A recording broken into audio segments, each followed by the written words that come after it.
안녕하세요. 오늘은 지난 시간에 배운 외면적 아름다움과 내면적 아름다움에 이어서 세 번째, 도덕적 삶의 아름다움에 대해서 배우겠습니다.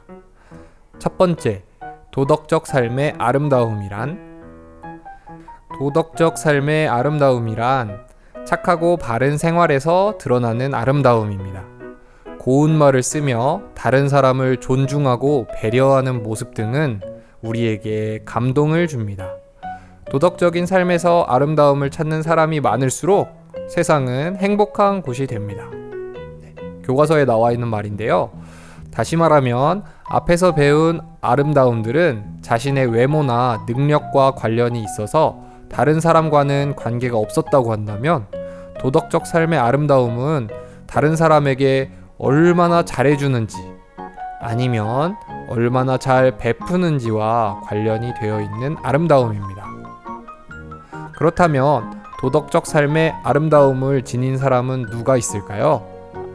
코로나19 환자들이 많아지자 자신들의 위험을 무릅쓰고 대구로 달려간 의료진 분들이 계십니다.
저는 언제든 임무를 수행할 준비가 되어 있다고 생각했습니다.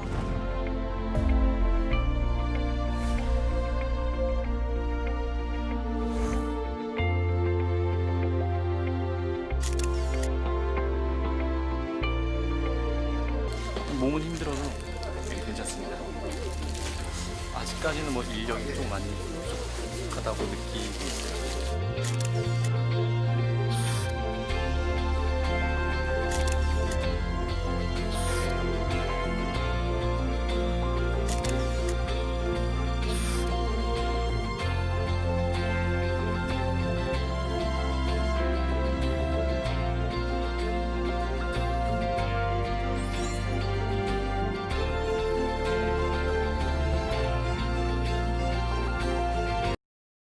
그리고 국민 MC로 유명한 유재석 아저씨도 남들을 위해 착한 일을 많이 하시는 걸로 유명합니다.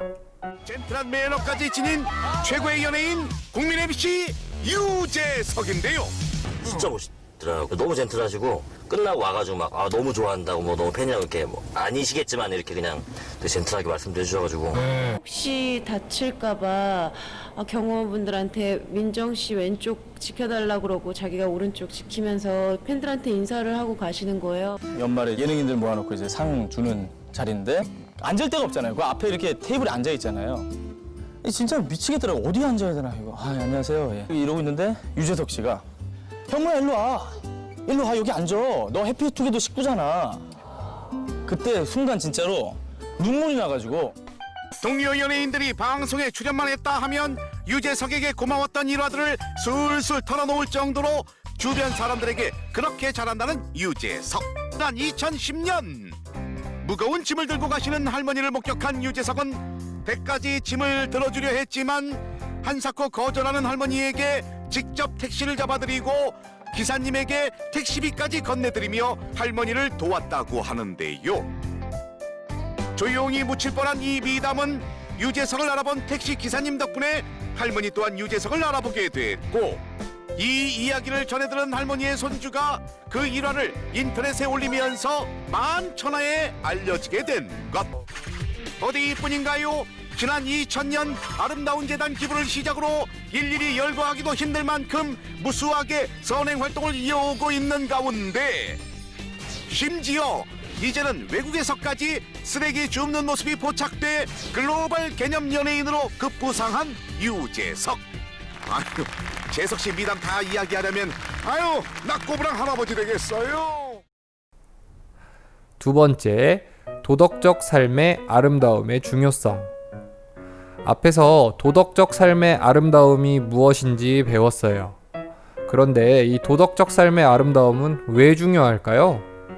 다음 영상을 보면서 생각해 봅시다. 우리 인간이 다른 야생동물과 다르게 이렇게 발전할 수 있었던 이유는 다른 사람들과 함께 살아가기 때문입니다. 하지만 모든 사람들이 자기가 하고 싶은 대로만 한다면 싸움이 일어나고 질서가 무너지게 되겠죠. 그렇게 되면 우리 인간은 더 이상 인간답게 살 수 없을 겁니다. 따라서 다른 사람을 배려하고 봉사한다면 우리 모두가 함께 행복할 수 있습니다. 그것이 바로 도덕적 삶의 아름다움입니다. 세 번째, 도덕적 삶의 아름다움을 가꾸기 위한 방법. 그렇다면 도덕적 삶의 아름다움은 어떻게 가꿀 수 있을까요? 먼저 고운말을 사용해야 합니다. 우리가 사람들의 속마음을 알기 어렵기 때문에 10개의 물속은 알아도 한 명의 사람 속은 모른다라는 말이 있습니다. 그런데 애플이나 삼성처럼 아주 유명한 큰 기업의 사장님들은 같이 일할 사람이 좋은 사람인지 나쁜 사람인지 쉽게 알 수 있다고 합니다. 바로 같이 식당에 가는 것인데요. 식당에서 웨이터가 옷에 음식물을 실수로 흘렸을 때 그 사람의 반응을 보는 것입니다. 이때 웨이터의 실수를 용서해 주면서 하하, 사실 제가 오늘 아침 바빠서 샤워를 못했는데 이제 하면 되겠네요 라고 한다면 그 사람은 착한 사람입니다. 반대로 여기 주인 나오라고 해, 내가 너 당장 해고시킬 수 있어 라고 한다면 그 사람은 나쁜 사람이라는 것을 알 수 있습니다. 이렇게 그 사람의 말하는 태도를 보고 이 사장님들은 같이 일할지 말지 결정한다고 해요. 그럼 따뜻한 말보다 나쁜 말을 하는 사람은 왜 그런 걸까요? 바로 습관이 되어서 그렇습니다. 여러분들이 자주 사용하는 말은 좋은 말인가요? 나쁜 말인가요? 이제 우리도 알 수 있습니다.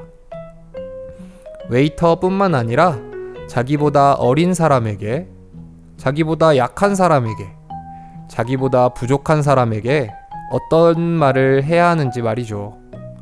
도덕적 삶의 아름다움을 위해 고운 말을 사용합시다. 두 번째, 바르게 사과하기. 여러분은 다른 사람에게 사과를 해본 적이 있나요? 사과를 할 때 어떤 식으로 했나요? 지민아, 내가 맨날 불 잡아당겨서 미안해. 많이 속이 상했지. 내가 다음부터 그러지 않을게. 미안해. 친구야, 지아나, 내가 전에 꼬집어서 상처낸 거로 미안해. 알았지? 고마워. 그때 자백미를 부셔먹은 건 나였어. 미안하다. 모른 척해서. 내 사과를 받아줄래? 누구나 살아가면서 실수를 하고 잘못을 합니다. 그런데 누구나 바르게 사과를 하지는 않습니다. 우리는 사과를 받고도 기분 나쁠 때가 있어요. 진짜 미안해 하는 게 아니고 알겠어, 내가 미안해, 내가 잘못했는데 이런 식으로. 그 나한테 진짜 미안해서 하는 사과가 아니라 그 순간을 모면하기 위해서 하는 사과 있잖아. 아, 그렇죠. 미안해, 근데 뭐 어쩔래, 약간 그런 거 있잖아.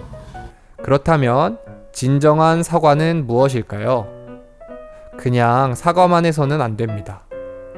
왜 실수를 했는지에 대한 설명, 나의 책임을 인정하는 말, 후회하고 반성하며 다시는 이런 실수를 하지 않겠다는 약속, 실수를 책임지는 행동이나 보상, 마지막으로 용서를 구하는 말이 필요합니다.